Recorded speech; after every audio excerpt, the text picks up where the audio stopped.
Kanalımıza hoş geldiniz. Ruhun derinliklerine yaptığımız bu yolculukta bize katılın. Çünkü bu yol hepimizin yolu. Bu hikaye, kaderin nasıl kontrolü ele aldığının ve kişinin yolunu hayal edemeyeceği bir şekilde değiştirdiğinin en güzel örneklerinden biri. Aliya, İngiltere'de doğar ve Hristiyan bir çocuk olarak yetiştirilir. Okul yıllarında Hristiyanlığın temel öğretilerini sorgulamaya başlar. Özellikle İsa'nın hem insan hem de Tanrı olarak görülmesi fikri onda derin bir çelişki yaratır. Ruhsal ve mantıksal tatmin arayışı onu Hristiyanlıktan uzaklaştırır. Çocukluğunda yaşadığı mahallede Müslümanlar yoğunlukta olsa da Aliya onlara pek dikkat etmez. Kapalı kadınların baskı altında olduğunu, özgür olmadığını düşünerek İslam'a karşı bir ilgisizlik geliştirir. Ancak evinin penceresinden karşıdaki caminin içinde ibadet eden insanları görebilmektedir ve secdeye kapanışları onda derin bir hayranlık uyandırmaktadır. Ne olduğunu anlamaz ama bu dua şekli ona doğru gelir. Çocukluk yıllarında ailesinde şiddetli kavgalar yaşanmakta, annesi şiddet görmektedir. Bir gün çocuk yüreğiyle kaldıramayacağı bir kavgaya şahit olur ve odasına kaçar. Secdeye kapanarak dua eder. Allah'tan yardım ister. Daha 8 yaşındadır. Ortaokulda aile içi şiddet devam eder ve bu durum Aliyah için bir travmaya dönüşmüştür. Okula odaklanamaz, sorunlarla başa çıkamaz. Yakın arkadaşı bir Müslümandır. Arkadaşının ailesinde de şiddet vardır fakat o sakindir. Olaylardan etkilenmiş gibi görünmemektedir. Aliya bu sükunetin sebebini sorar.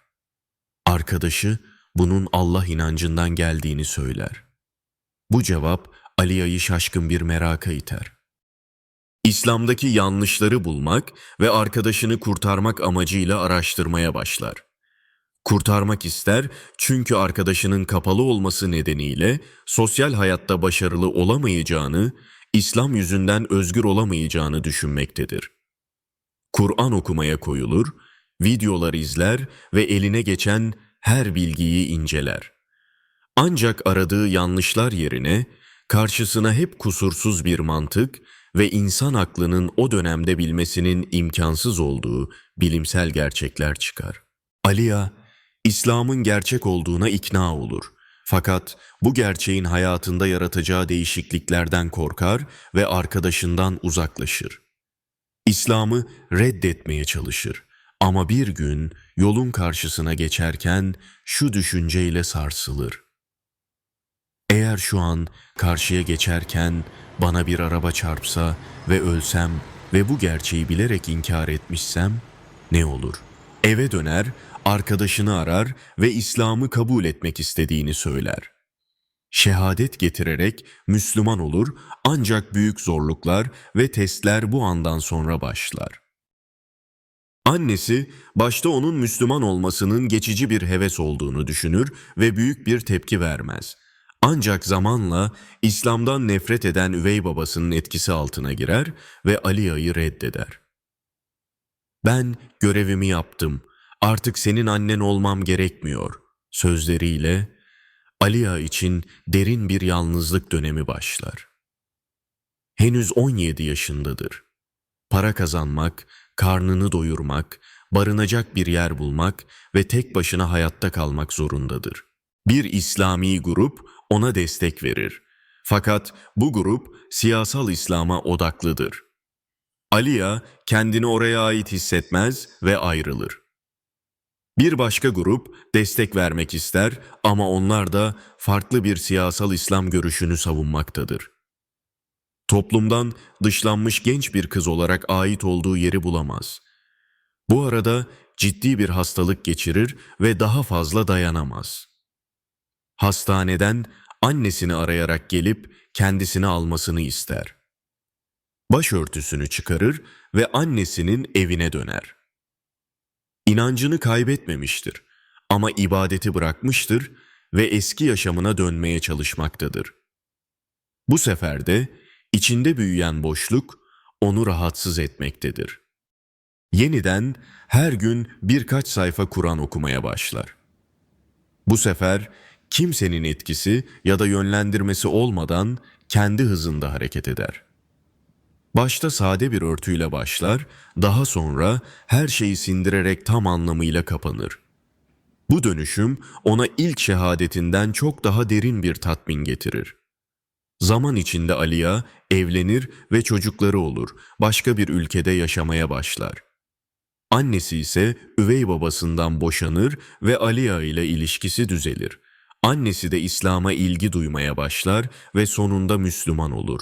Fakat testler bitmez ve bazen hayatta sorunlar ara vermeden arka arkaya gelir. Aliya böyle bir dönem yaşar.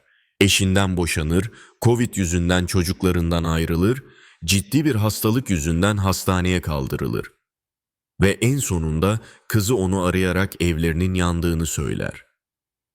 Aliya dua ederek Allah'a dayanır ve yardım ister. Yeniden başlar, tekrar geçim sıkıntısı ve hayatta kalma savaşı başlamıştır. Aklına yazmak gelir çünkü çok duygu ve deneyim biriktirmiştir. Söyleyecek şeyleri vardır. Ramazan öncesi bir dua eder. Allah'ım, senin için bir kitap yazmak istiyorum ve dünyanın göremediğim köşelerine ulaşabilmek, oraları görebilmek istiyorum. Bana yardım et, yol göster, der. Üzerinden birkaç hafta geçer ve onu sosyal medyada gören büyük bir yayıncı, Aliya'yı arayarak bir kitap yazmasını ister. Böylece Aliya, Ramadan Reflections adlı kitabını yazar, kitap en çok satanlar listesinde üst sıralara çıkar ve dünyanın her köşesinden kitabı satın alanlar ona resimlerini gönderir.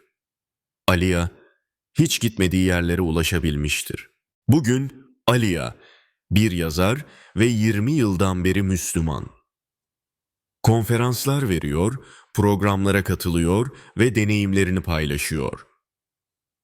Aynı zamanda yeni Müslüman olan kadınları destekleyen bir derneğin kurucusu.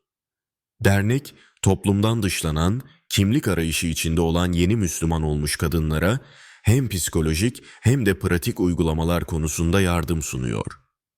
Amaç, bu kadınların bireysel ve dini olarak güçlenmesini sağlamak. Aliya, İslam'ın ona gerçek özgürlük sunduğunu vurguluyor ve özgürlük, insanların koyduğu zincirleri kırmaktır.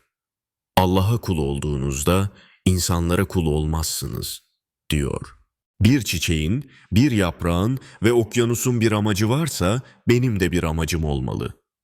Aliya böyle söyleyerek herkesi hayatın anlamını sorgulamaya davet ediyor.